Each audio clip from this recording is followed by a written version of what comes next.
Well, it's day 2. I'm back at the auction, so spend the night at the Walmart and then get up at 5:30 and use my hiking poles to walk in the snow. Very good exercise, you know, those telescopic poles I have. I love them. They're so light. And in winter, I really love walking in the snow because it's hotter, but you know, not on the pavement because my sticks, they have these sharp tips. And then I try to get coffee. Went to Tim Hortons. Only the drive-through is open. There's like 50 cars, you know. Same at McDonald's.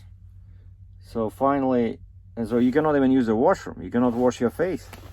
So finally, I found a gas station. Searched for a gas station. Found a gas station, and he had a washroom. I was able to get some coffee, and most importantly, I realized I didn't have any water. And God knows how long I'm gonna be here today.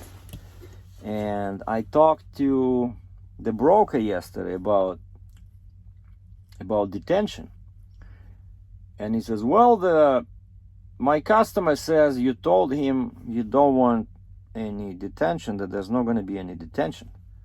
And turns out the guy who was here yesterday, kind of like, you know, helping me, I thought he was a representative of the buyer, which he is, but turns out he's the customer. He's the customer who hired the freight broker who hired me. So, which can be good thing and bad thing. So you gotta watch, you know, your mouth, what you're saying. Because yeah, that guy says, the customer says, oh, he told me there's no detention. He's such a nice guy. And so I called this guy this morning. I said, are you coming here? Because I said, I'm back at the auction, so we're back to square one, except today it's warmer. Yesterday was -7, today it's -2. So -7 was like 22F, -2 is about 29. So it's gonna warm up much earlier today. Yesterday we reached 0 or 32F around 3 o'clock, and after that it started going down. So today we're gonna hit 0 around 10 or 11, you know. So maybe the fuel was gelled up, but then actually they filled the fuel, right? And so yeah, I explained the situation to this guy, you know, the customer. I said, yeah, when I said no detention, I did not mean that I would be sitting there for 6.5 hours. I said, okay, here's the deal. I said, if I would have loaded yesterday, I would not have charged you guys anything, right? Even if I'm loaded 5 o'clock and I cannot drive because it's already dark, but at least if I, you know, pulled the trailer loaded outside the gate, and so then I could start driving in the morning, then I said, yeah, you know, fair is fair. You gave me a good rate for this load, I wouldn't charge you. But I said, we didn't get loaded yesterday, right? So I just was freezing my butt off here, and now it's day 2. And so I told him, I said, I will give you the best deal you can ever get with the detention situation. I said, because it's not my fault. They should have warmed up this machine, let's say Friday, right? They knew I'm coming Monday. And they knew that it was cold, right? It was like last few days it was cold. You see, now it's the first day when it's pretty much almost 0. But it was cold. And so I said, I already spent $700 US yesterday, just sitting here, not loading, but I paid for the bond, and the first permit for Pennsylvania was issued. First it was the wrong permit, but then the new one came back, and I see the price is $270 US, and the bond was like $420. So yeah, $700 US, and I'm not making any money. So I said, you know, you gotta pay me something. But I told the broker, I said, tell them 4 hours free, so 6.5 hours minus 4. I said, let's do 120 US an hour times 2.5 hours. So that's $300, I think, right? hold on, let's see, 120 times 2.5. Yeah, it's $300. So, and I said today, day 2, I'll give you guys 3 hours for free. Okay? And then my friend, freight broker in Alberta, he says, you should charge him like $500 a day. He says, he says, by the hour, because he told me. I said, how much do you think I should charge? He said, I said, $100 an hour. He says, no, it should be more because it's oversized load, right? And you have a special trailer. I have a special trailer. And so yeah, yesterday I finally got a confirmation at 2 in the morning, Russian time, that my accordion number 2 changed hands. But the guy who's helping me, like, I cannot raise him. I'm texting his US phone, like, you know, any news? Did you get the accordion? Like, are we all good? Because maybe he decided, hey, it's too big, too heavy, I'm not gonna take it, you know. And then this morning I sent him another message in Russian. I said, Второй, я первый. Как слышишь? Прием.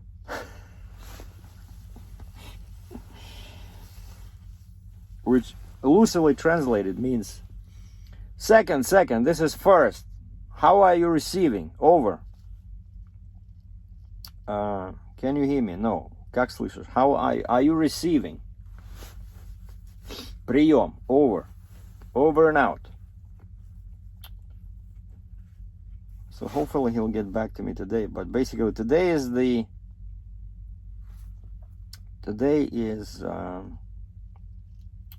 last day of the month, right? So his airplane leaves Russia tomorrow. So I gotta be there. I gotta meet him. But also I need to make money. Oh, and I talked to this other guy who left a comment about John Deere dozers, right? And I said, any suggestions about this old ugly Caterpillar dozer? I said, I understand it's not John Deere, but... And he said it can be not just oil, you know, transmission oil that was cold, but he says, check out the hydraulics fluid. Because all these machines, they still have hydraulics, right? And so if the fluid is cold, hydraulics fluid is cold, or if it's maybe low level or something, he says, might be a problem, might be the cause of the issue. And he says also when he's working with his smaller John Deere dozers, he says when it's cold outside, he finds that he has to idle them for about 20 minutes before he can shift into gear. So same situation, you know.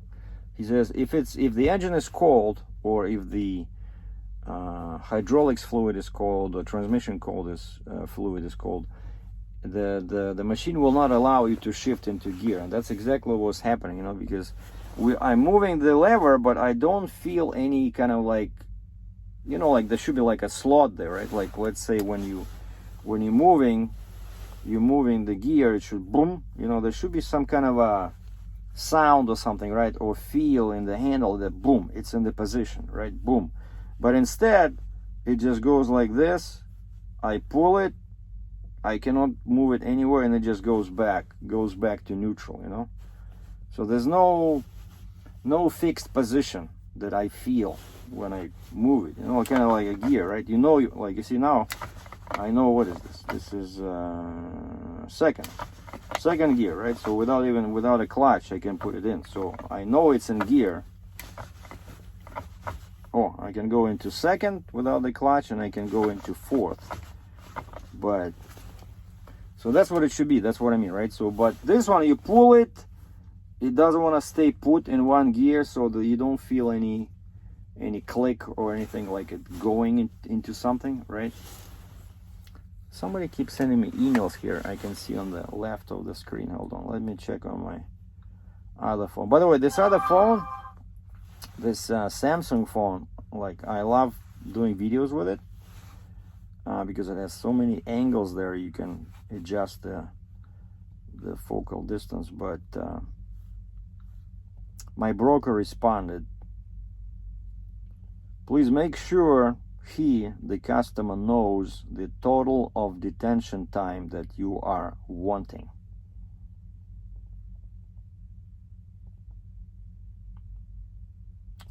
And here's my email that I sent to the freight broker. I said, I'm back inside the auction. Ask the gatehouse to send over the mechanic who worked on the machine yesterday. It's much warmer today, -2 or 29F. Maybe we get lucky. Talk to your customer. Explained the detention situation. Said, if I would have gotten loaded yesterday, check out the usage of grammar, there would have been no detention. So if I would have gotten loaded yesterday, there would have been no detention. But I just wasted 6.5 hours Monday and spent $700 US on the bond and the first permit. Now it's day 2, and there will definitely be more waiting. He said he understands. He's coming over to the auction at 8:30 a.m. after he drops off his kid at school. We have to load this today! Exclamation point, exclamation point, exclamation point. I'll keep you posted. That's why some people say, they hate dealing with auctions.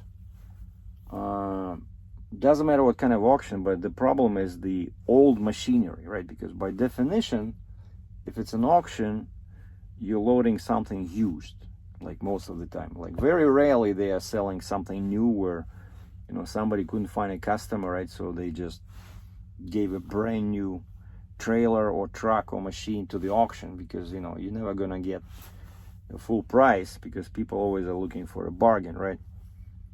And so most of the time it's used machinery. And when was I here last time? Did we have a problem? No, I still remember that time where when I was loading that big excavator.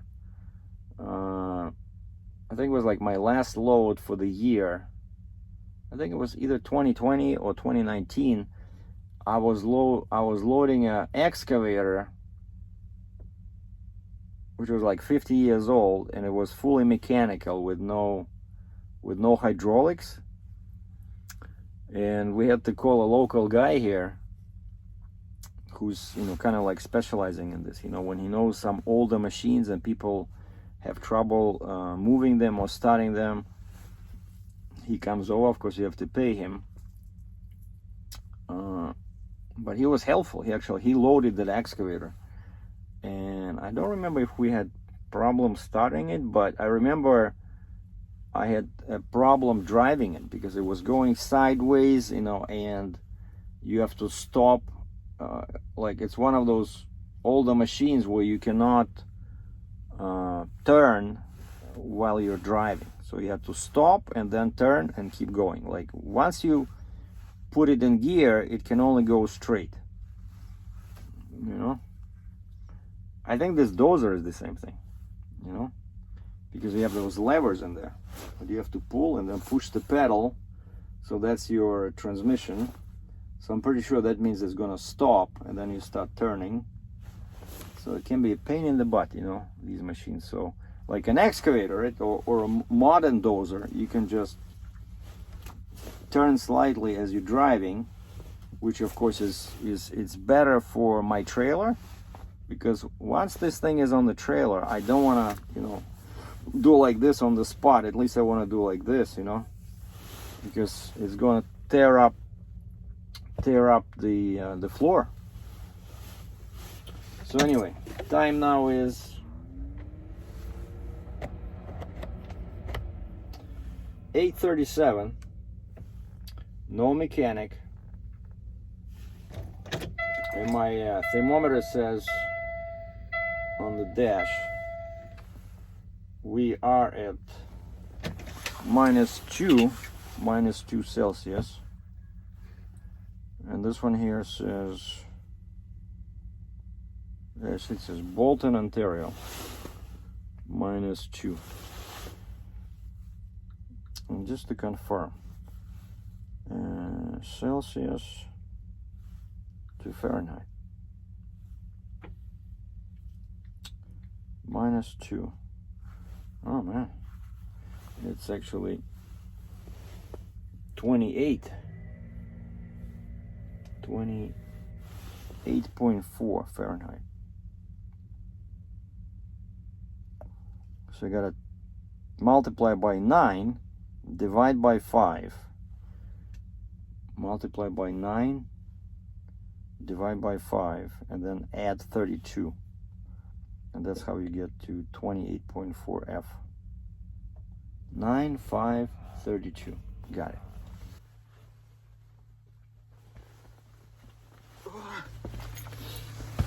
Well, the grumpy mechanic showed up, you know, because I was sitting, right? Nothing's happening. So I called the gatehouse again. I said, did you guys ask the mechanic to come back? And he was working on a green screening machine right across the aisle. And then he turns around and he's leaving. And that's when I called the gatehouse. I said, you know, the guy's leaving. And then I see he's turning around and he's kind of like escorting a loader. And the wheel loader is now driving in front of him towards my dozer, and it has some weird machine on its forks. You know, it has some kind of a, like, looks like a samovar. You know, samovar, Russian samovar. Basically, it's like a big barrel, like a horizontal metal barrel with a exhaust stack. And I see there's exhaust coming out. I mean, there's warm air coming out from it. And it has some kind of a generator, small, basically like a Honda motor next to it. And then it has some big hoses like this, you know, like a foot in diameter. 2 hoses. Like, man, now we're talking. Turns out it's a special top secret 25th century technology. Basically some kind of a stove.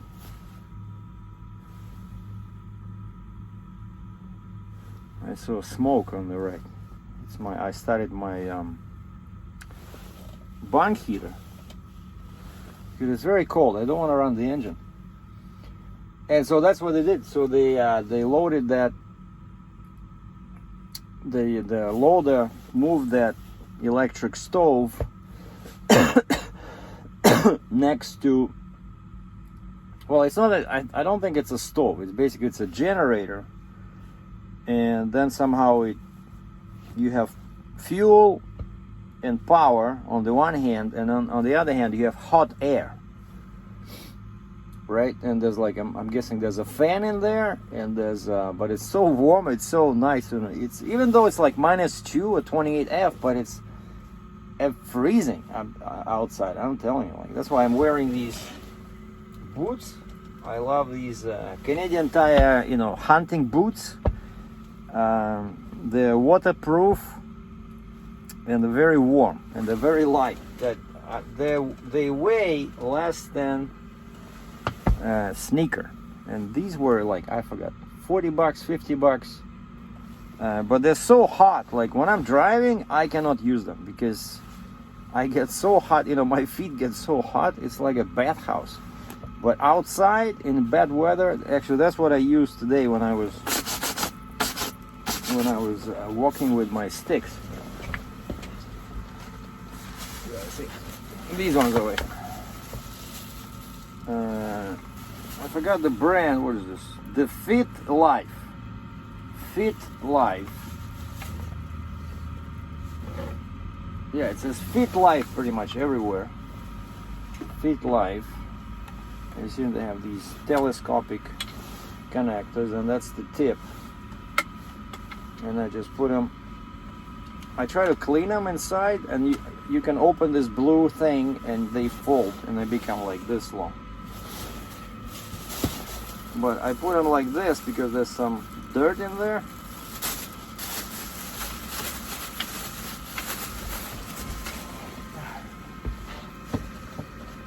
So that's my exercising equipment. And of course I have a 60-pound kettlebell and I have an 80-pound kettlebell.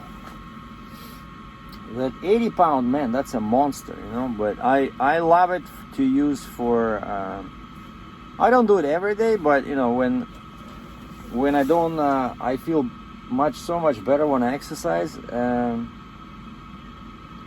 I try to do it at least on those days when I'm not loading or unloading, because loading, unloading, it's good exercise by itself, right? But once I start driving, usually I'm just sitting on my butt doing nothing. And so yeah, so now we have hot air. I'm guessing this little stove was not available yesterday, but so these guys have all kinds of equipment here. And again, he was afraid to use, remember I said my customer went out and he bought a torch. And this guy now brings this thing because he says he doesn't want to use the torch because he's afraid some, you know, old oil there might ignite. So now I feel optimistic today. So time now is 9 o'clock. And so he had two hoses, so he put one next to the torque converter, and then he put the second one right inside, like where the seat is. There were two plates, and yesterday he removed them because he was looking at the transmission, and so he put one hose right in there. So we're warming up two things: the torque converter on the side of the engine, and we are warming up the compartment where the transmission box is. So stand by. We're gonna report in an hour because yeah, the mechanic says he left and he says I'll come back in 1 hour. But he didn't start the machine. I wanted to ask him, but he's so grumpy, you know. He doesn't appreciate questions from civilians. Because I was doing something. Hey, what is this? What does this do? And he was getting very annoyed, you know, by these questions. He kept saying that, okay guys, you should hire, why you didn't move it 2 months ago? Like, what kind of a question is that, you know? And then he says, why you don't want to bring a wrecker? Bring a big wrecker, low pulleys on the trailer, the tracks will freewheel. And I talked to my broker about this. I said, the mechanic says we should hire a wrecker and just pull it on. And I said, New Jersey, it's about 10 degrees Celsius warmer. So maybe by the time I reach New Jersey, it's gonna work. And he said, well, what if it doesn't?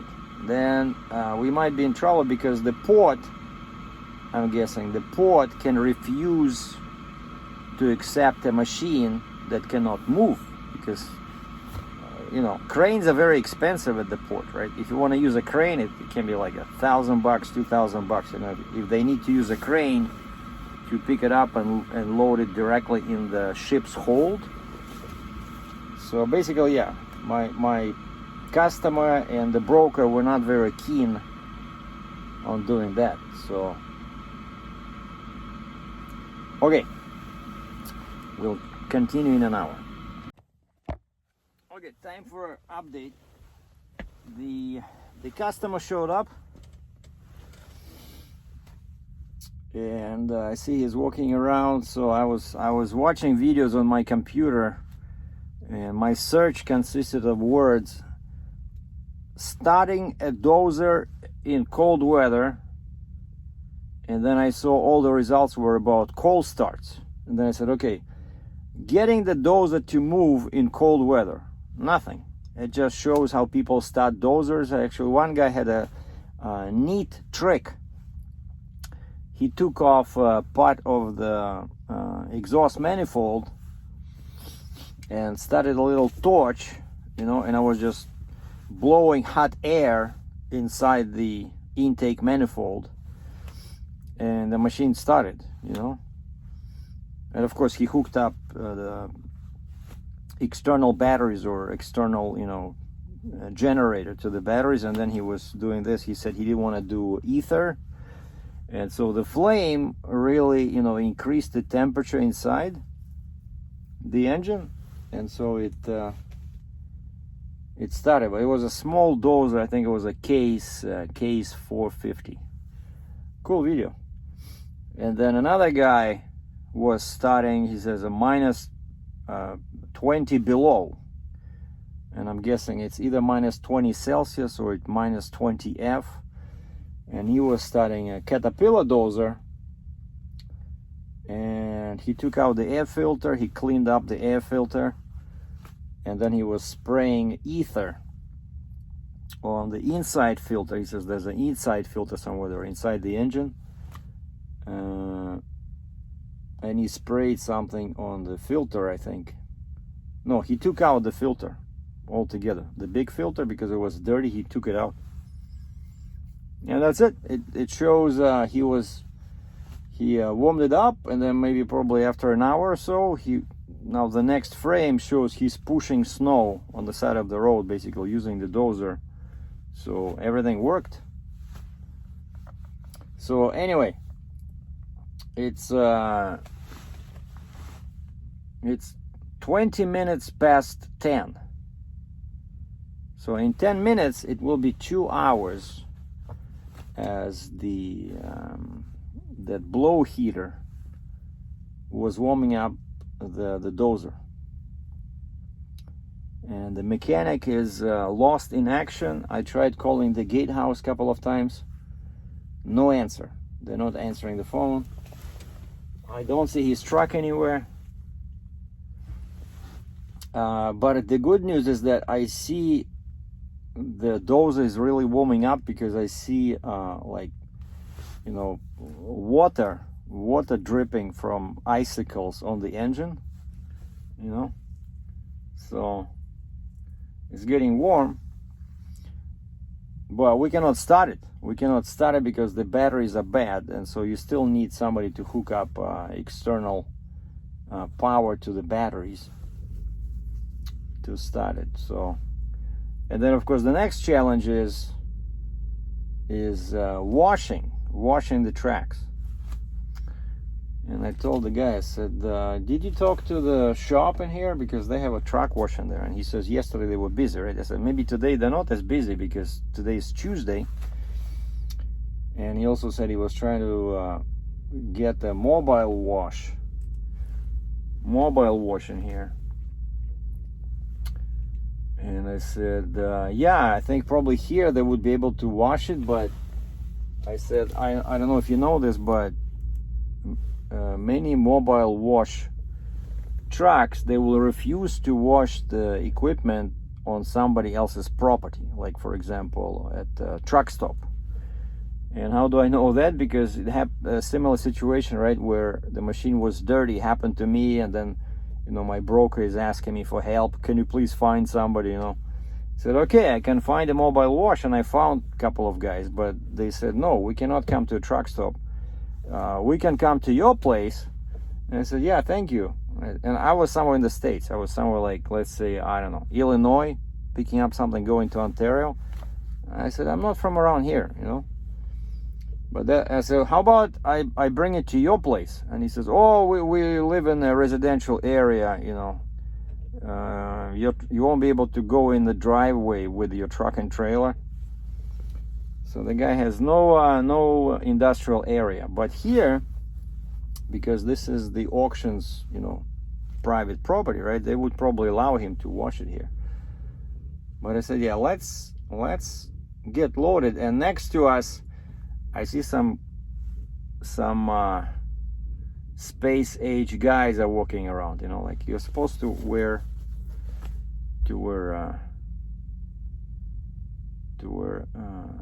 safety vest.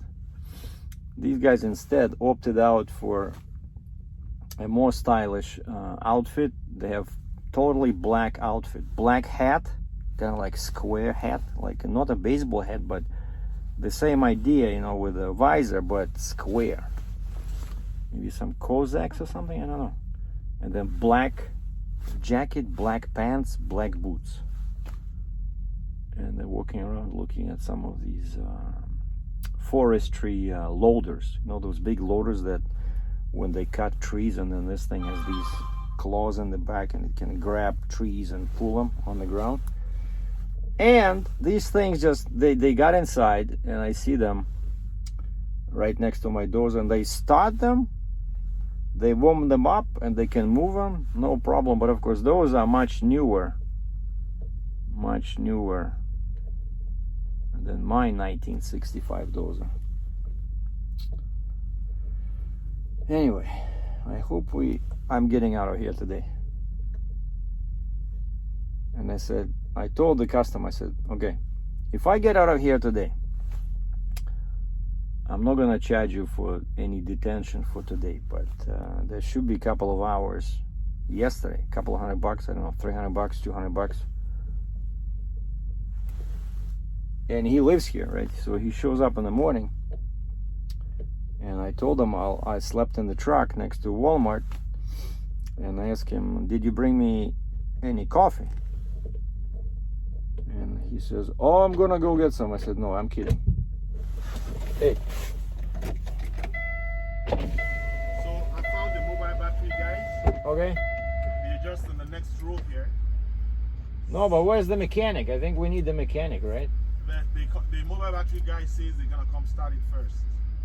Okay. But did you find the mechanic by any chance? I know I didn't find the mechanic, but I want it to run so that if we start it up, then when it's running, we can check if it's good enough.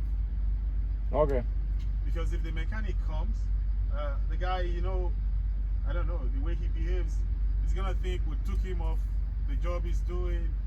Then if he doesn't, if it's not warm enough, he goes back. Then another time we'll go call him. I just want us to be sure it's warm enough. So let's get it powered up. Yeah, somebody's there. Yeah, that's it. Okay. That's the battery guy. All right, we're gonna go and try to start it. So he didn't find the mechanic, but he found the battery guy. Let's see.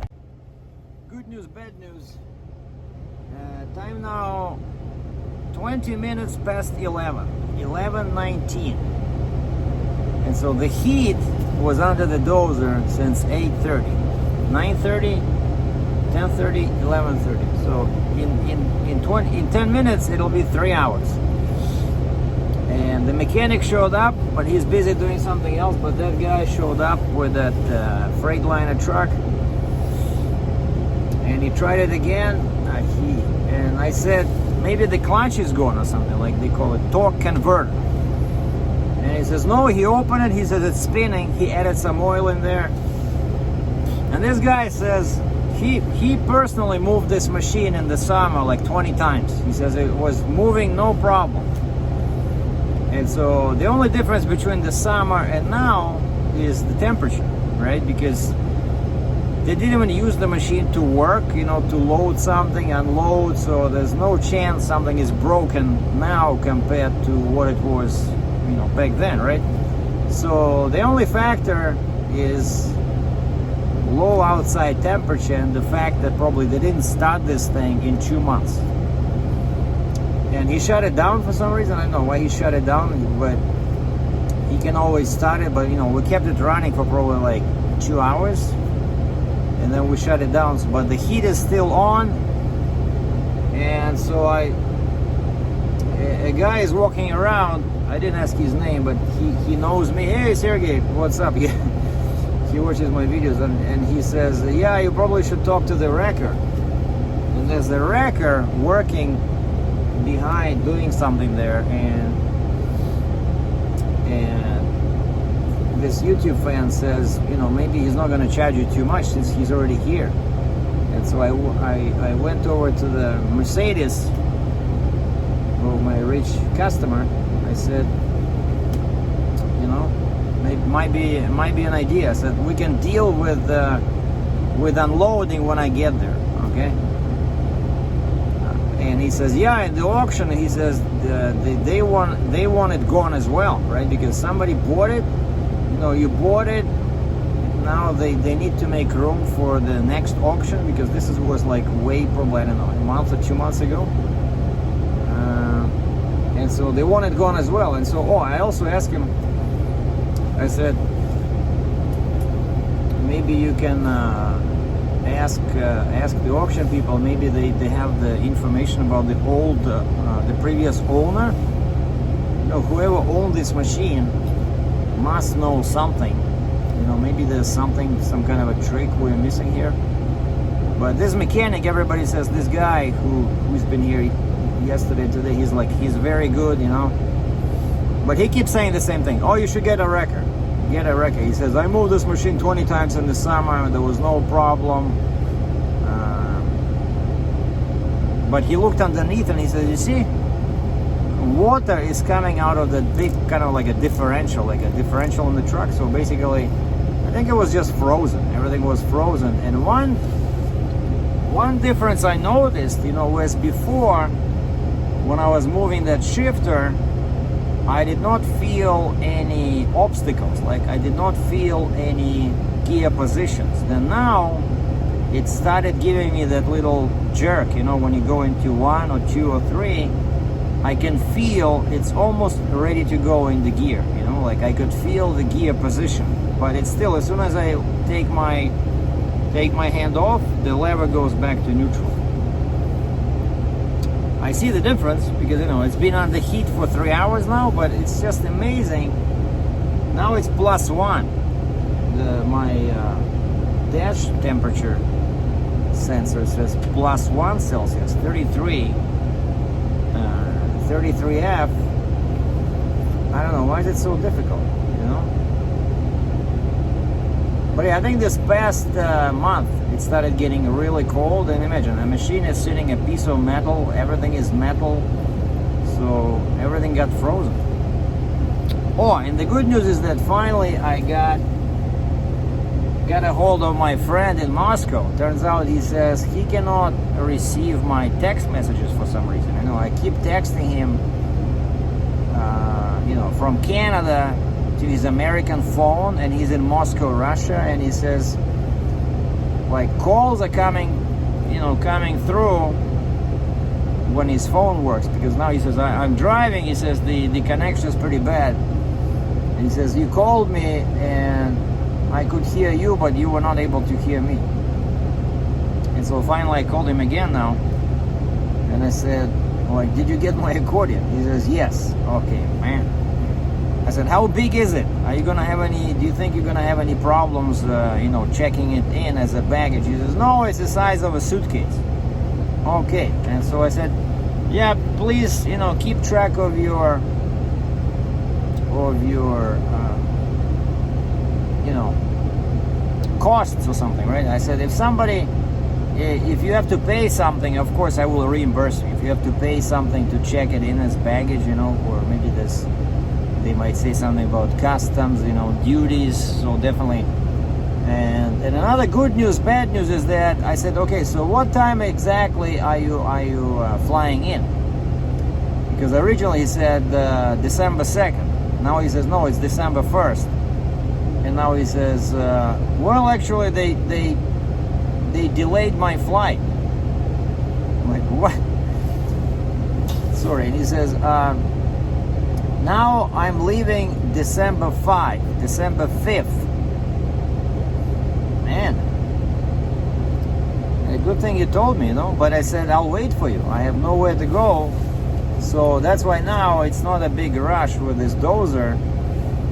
As long as my permits don't expire. I just received the last permit, New Jersey, so before that I got my New York, and before that I got my Pennsylvania, and the bond is in place. And that's why I told this guy, I said, yeah, let's get going, you know, I don't care, pull it on with the wrecker, you know, just getting ridiculous. But the mechanic will come back in an hour or so, and yeah, I'm guessing if we cannot make it move, we'll just use a wrecker or something. And actually here, of course, they have big cranes, but you know, it's 75,000 pounds. You know, you need a very big crane to lift it, and then how do they unload it over there? well, it's probably the same way with the wrecker, but like I said, I was I don't know what the port's policy is on dead machinery, but I think for this guy it's going to be very expensive. Like he doesn't look very happy because he said he was supposed to be back at work today. I don't know where he's working, and he says, I'm not making any money, you're not making any money, so we all want this machine gone, basically. And so yeah, so now we'll worry about unloading when we get there, but at least New Jersey, it should be warmer, should be much more warmer than here. But basically, let's just check here. Weather, Newark, New Jersey. See, 4C, 4 Celsius. Well, not much warmer, but okay. How about 10 days? 10-day forecast. Okay, today scattered showers. What? But +6. Wednesday, December 1st, +8. Thursday, December 2nd, +14. Friday, +8. Saturday, 7. Sunday, 6. Monday, 7. See? So basically, Thursday, December 2nd, +14. Maybe it'll start by itself, you know, what do you guys think? But it's a nightmare, you know, with these old machines, when nothing works. I'm just deleting some emails in here. Maybe I'll go, while I'm waiting, I'll go and fill up, the guy my broker wants me to fill out an inspection sheet. Like, how do you fill out an inspection sheet on a 1965 Dozer? What do you say? Scratches, too many to count, you know, missing frame members, too many to count, windows, none, steering wheel, none, seat, driver seat, broken, engine compartment covers, missing. And I asked the guy, okay, do you want me to do an inspection sheet? Do you have the inspection form? He says no. And I tried to find something, you know, free on the internet. I couldn't find it, but I found one of my last loads. One of the loads I did for Landstar, they also wanted me to do the same, but that was a brand new machinery. And they wanted me to do an inspection, and so they sent me an inspection form. And so basically I just crossed out the brand name because it was a different brand, and I just crossed out that, and I wrote 1965 Caterpillar D8H Dozer. So I think now might be a good time to go and do the inspection. I saw some missing pieces on tracks, but like not too bad, you know. It's a pretty decent shape considering the age. So alright, let me go do the inspection, and then once I'm loaded, I have my GoPro ready to go. Once I'm outside of the gate, we'll do a walk around, and I'll tell you guys more about it, because you're probably getting tired of staring at my handsome face. And but yeah, I'm sorry, unfortunately I cannot show you anything, but it's just, you know, some places are like this, you know, they no filming, no photography. Well, things just got a bit more interesting. So time now is 1:12, 12 minutes past 1. I've been here since 6 o'clock, and so the heaters were on and under the Dozer since 8:30, and finally they disconnected them around 12:30, and nothing. Like, the engine runs and it has a preheater. You know, when you turn the ignition in the opposite direction, it preheats, and then you wait like 10-15 seconds, and then you turn it back on and it starts. Of course, originally in the morning it didn't want to start by itself. But now it starts, but the transmission refuses to work. And so we saw a big wrecker doing some work nearby, also at the auction, and so everybody says just use a wrecker, and so the mechanic claims that the tracks will roll, and so now the wrecker is hooking up to the front, just trying to drag it from the parking spot and then park it in front of my trailer, and then he can go behind my trailer and pull it on the trailer. So first off, of course, a lot of things can go wrong because you never know. Maybe there's some kind of more resistance on one side, and so this thing will start going sideways. We cannot have that. And secondly, how do we unload? But that's another bridge. Like this is, and of course the customer is not happy because he says we were told it's a working machine, right? But it was working 3 weeks ago. Last time they moved it, it was working in the summer. They all remember this machine, but it's dead as a duck in the water now. And so naturally, and the guy has to pay. Like nobody's helping. He says isn't it supposed to be like working, and so we can load it, but he has to pay the wrecker himself, and that's a 75 ton wrecker. Like it's a very big one with massive boom. It could probably lift it, but the thing is the dozer has no eyes anywhere, unless you put cables under the tracks.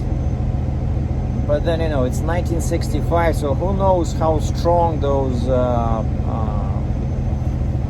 track pads are, right? So they can just crack. So basically it's a nightmare. It's a logistics nightmare. I'm all cold, so now I'm back in the truck just trying to warm up, and the wreck is getting ready. So he puts his leg supports down. He's gonna hook up the cable to the hook in the front of the dozer and try to see if it's gonna move or not. I have no idea what we're gonna do if it doesn't move. What if the tracks are seized and they don't rotate? But the good news is that now I'm not in a rush, since my friend is flying in on December 5th. Once I'm done with this, I'm telling you, I'm taking a big vacation somewhere down south. I'm going to a hotel, park my truck, and go take a hot bath, because I've been dealing with this cold for 2 days now. And even my fancy Canadian Tire boots don't help much. I still feel cold, in my toes and my fingers.